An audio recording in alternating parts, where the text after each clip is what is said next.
Hi, everyone. This is Lerato Tshabalala here. I'm the editor of Your Luxury Africa, and it is a pleasure to be with you today. I want to start off by saying follow us on all the platforms, Your Luxury Africa and Your Luxury.Africa online to check out our content. I have two amazing guests today, and they're the right people actually to launch this baby. This is our latest issue featuring Miss Saralanga. We actually have four of these covers, and it is our annual Jewels and Watches edition. And speaking of watches,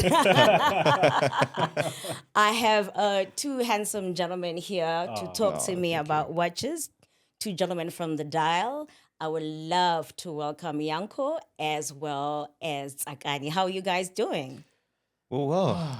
Wow, what an introduction. Thank you. It's an absolute honor and absolute pleasure to be on such an amazing platform, especially coming right from home. It feels like a dream. Yeah. It is a pleasure to chat to Thank you you both. so much. Thank you. So tell me, the dial. Mm. What's the tea? How did it start? Just give me a little bit more about because I know it's the Dial Watch Club, but Yes. the podcast is the Dial. Yes. So maybe we can just talk about the Dial Watch Club and Yes. then talk about the Dial. Well, essentially, the idea, it's not even a spectacular way we came up with it. It was a day after the gym. Actually, yeah, in an underground parking lot, and we were just like, "Mate, have you seen these new watches that were coming out?" And we just came up with that idea about like, why don't we just talk about watches? And Literally, we're like, Yeah. dude, we talk about this all the time. What if we put on camera? yeah, And then we did a bit of research, and we realized not many people that look like us talk about watches, especially our age yes, group. Watches is What is your age group? no way. You brought it up. we're in our early 20s. Oh, wow. So a lot of people think of watches as much an older audience. Oh, of Yeah. course, yeah. And we grew up, I mean, in the digital age, watching content creators from all over the world, Right. and not many people from here, if anyone, to be very honest with you. Yeah. So when we realized, even when we first started our first couple of videos, we got a lot of comments. People being like, "Oh, where you guys from?" We're like, "We're from Joburg." And they're like, Yeah. "Joburg, where in Joburg?" We're like, "South Africa." Like, what do you- Yeah. There's only one in Johannesburg. Yeah. And then they're like, "Oh, I didn't think South Africa spoke about watches." And we're like, "We have some of the biggest market in the world here." Yeah. yeah, for We really watches, do, yeah. and if you really look into it, it's really popular here. So we realized, oh, we found a niche, and it's been almost 2 years now, and well, now Yeah. we're here. Actually, that's actually a perfect segue to why it's also called the Watch Club. Because, when we started that YouTube channel and people started realizing that we're from South Africa and from Africa in general, the whole point of Watch Club is to make it a community, our community, Right. an African community.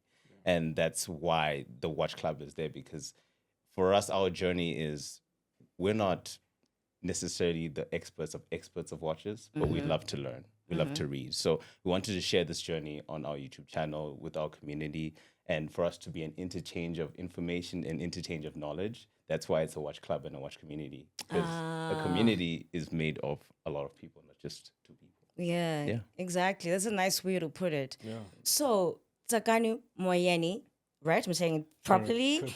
And Yankho Kumbemba. Yes. Who are you guys? Like, we know the Dial Club, we know the Dial Watch Club, we know the Dial. We see you on YouTube, whether you're reviewing a watch like you did yesterday, telling us about Chinese manufacturers. Who are you and what do you do beyond the Dial? Well, for me, I studied construction engineering. So I come from a mindset of being very, very analytical.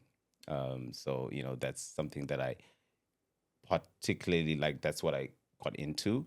But in terms of who I am, I'm just a fun person. I'm a loving guy. I do have a creative side to me. Okay.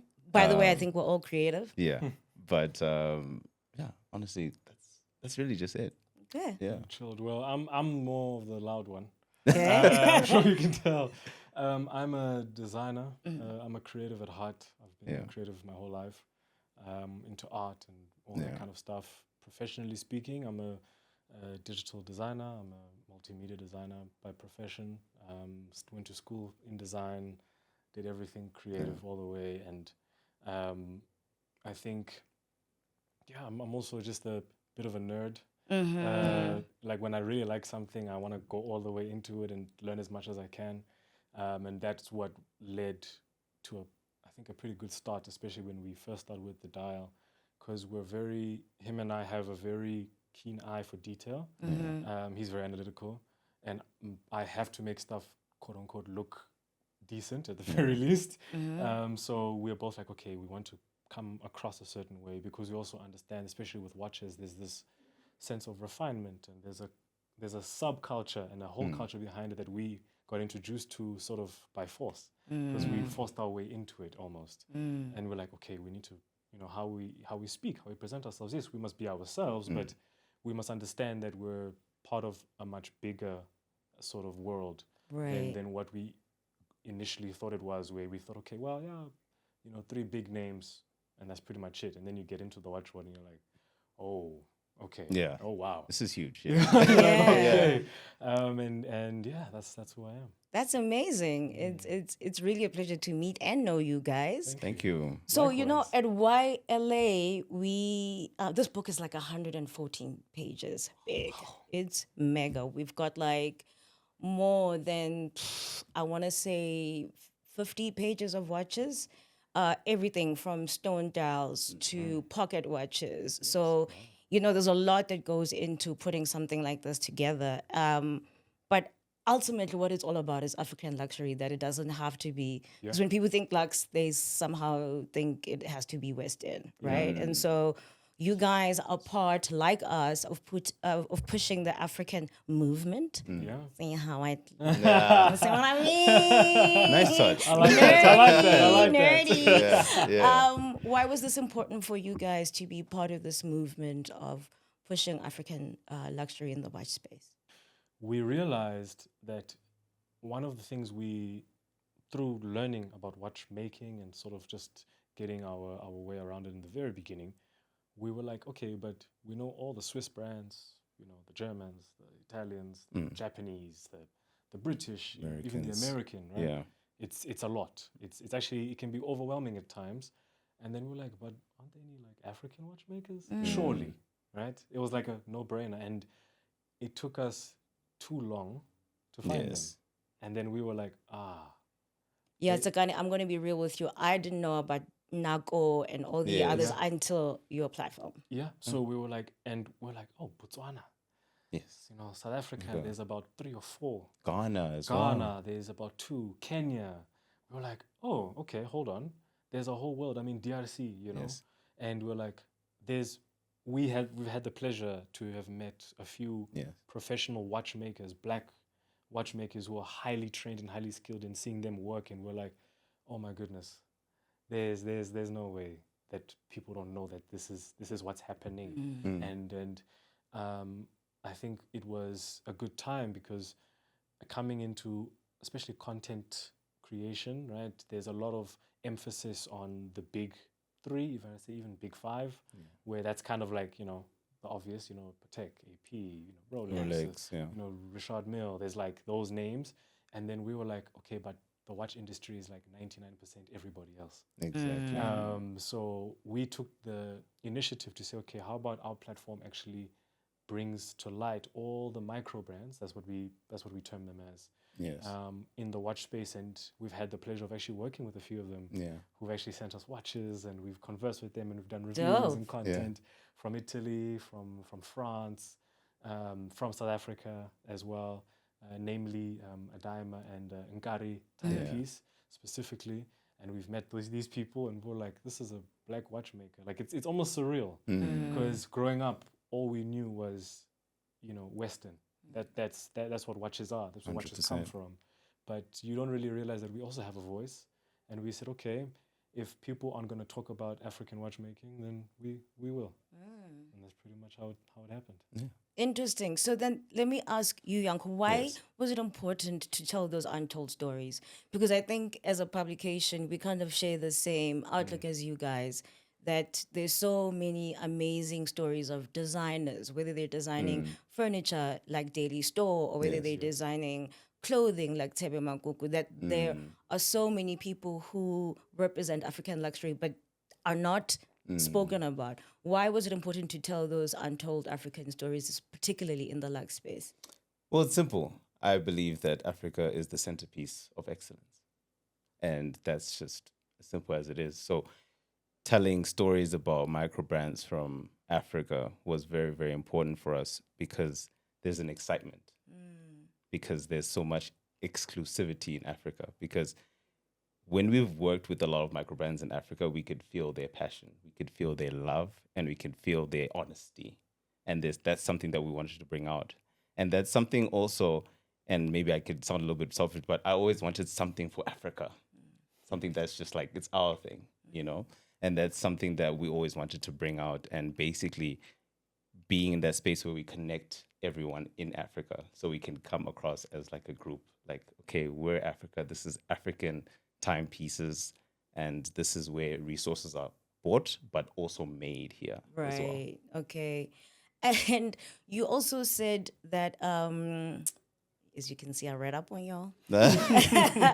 You also said that you were very honest about the fact that you had no connections when you started. Yes. Right. So Yes.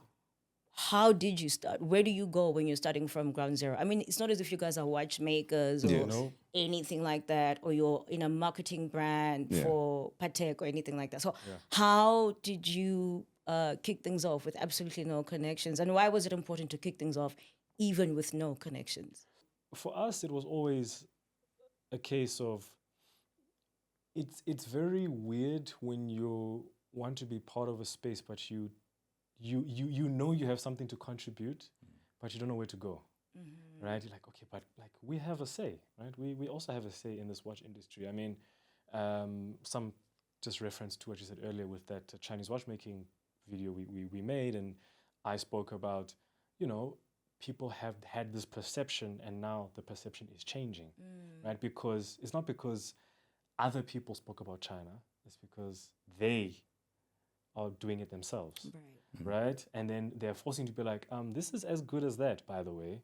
And then you can compare the two, and you're like, this is actually better in some cases. Yeah, I mean, the Germans are shaking when it comes to cars because they're exactly, right? It's like, oh, now everyone is starting to realize, actually, I'm not losing out on anything. The sort of image and perception that I was fed isn't necessarily true anymore, even if it was at all, right? And then we realized with Africa, and being young as well, I think we're naturally a bit rebellious. We saw the content we always consumed, and we were like, damn, everyone's always a bit older, and you know, it's American, it's English, and we're like, okay, all right. We already know people are gonna be like, how old are you? Had comments, what do you know about watches? Exactly, You that know, one. like, you're so young, That you part. know, why would I listen to you? And we're like, okay, cool. And then Instagram is a lovely place when people check their DMs.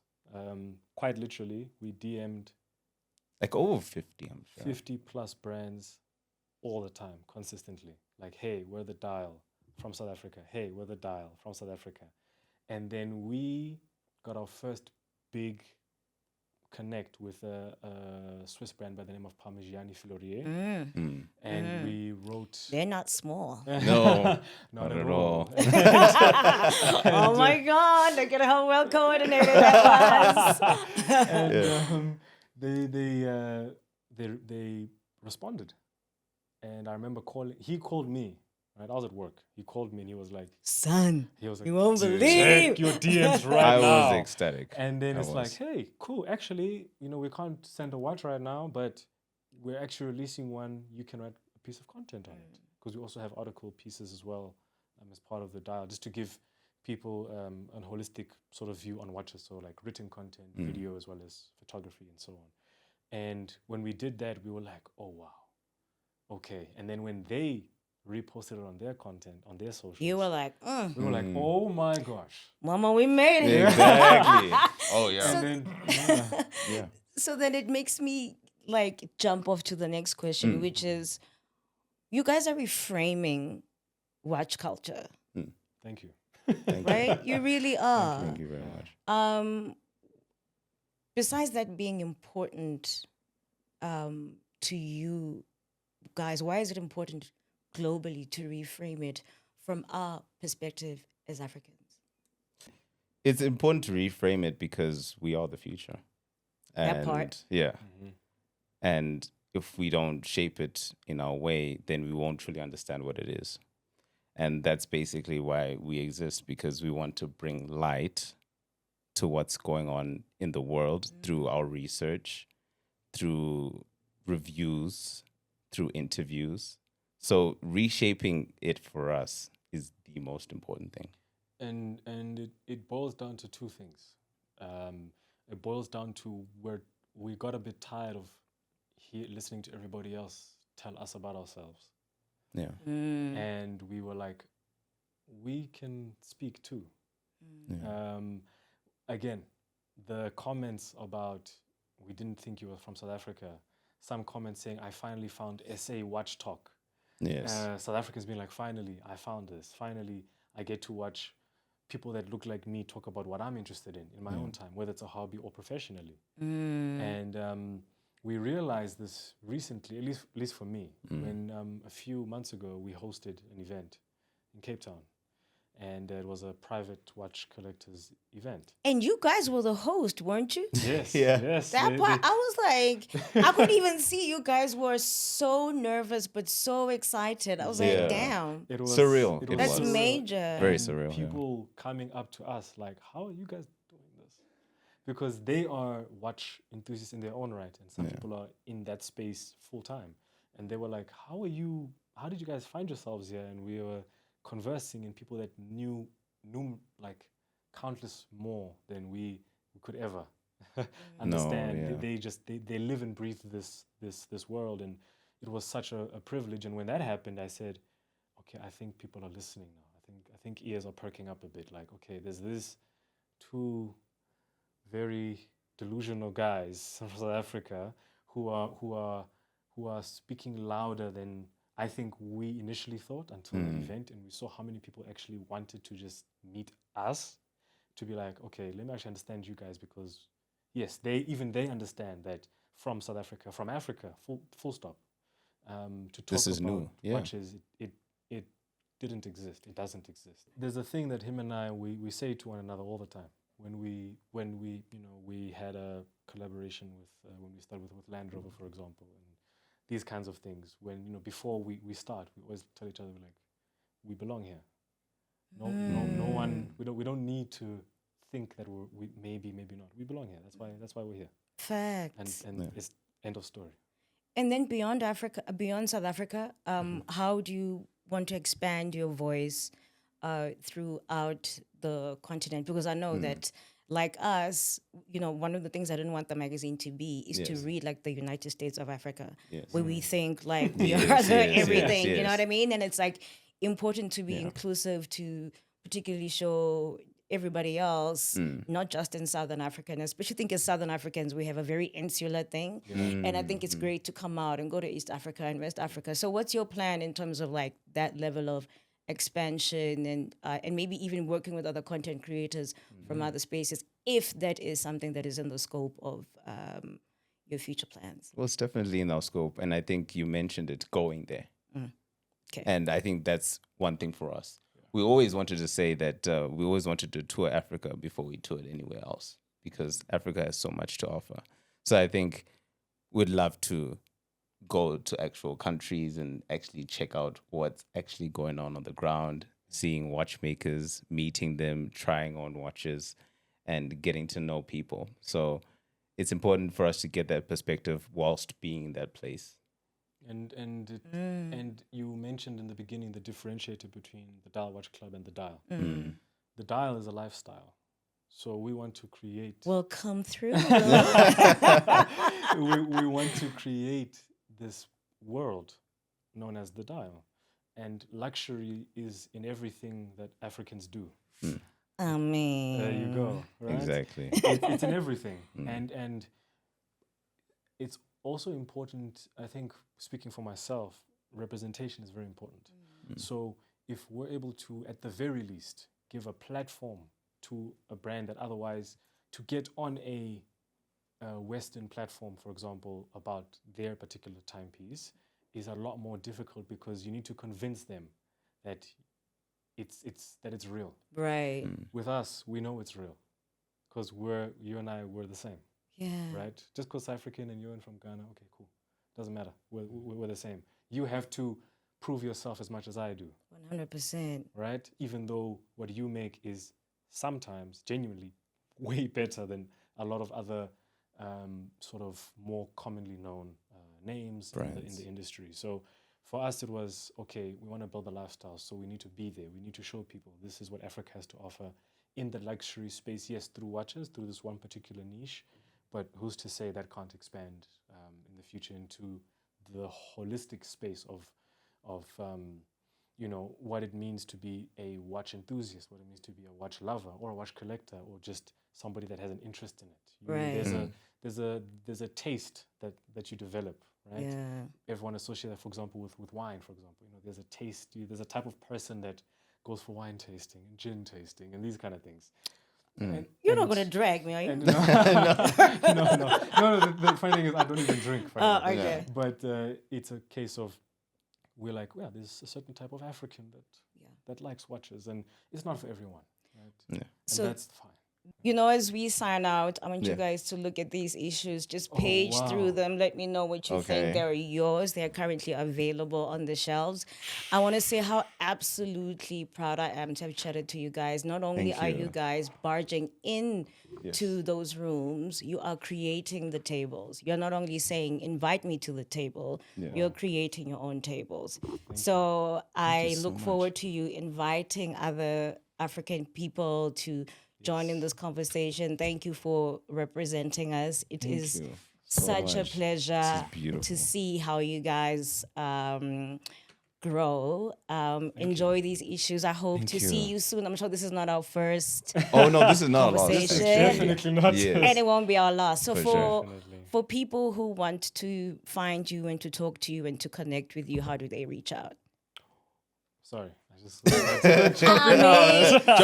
exactly his why I favorite, gave it to exactly. you. I'm currently. Okay, I think I'll see it and then I'll allow you to look Yeah, at sure. it. But so how people find us? Well, we're the Dial Watch Club on YouTube, the Dial Watch Club on Instagram, the Dial Watch Club on TikTok, and the dial.watches@gmail.com if you want to email us. So it's basically the Dial. Yes, for most as things. well as our website, Yes. thedial.co.za. Yes. Simple. Thank you so much for coming through. No, I want to thank say you. onwards and upwards. Thank you and so it's much. it's I a actually pleasure. had so many questions for you. That's all right.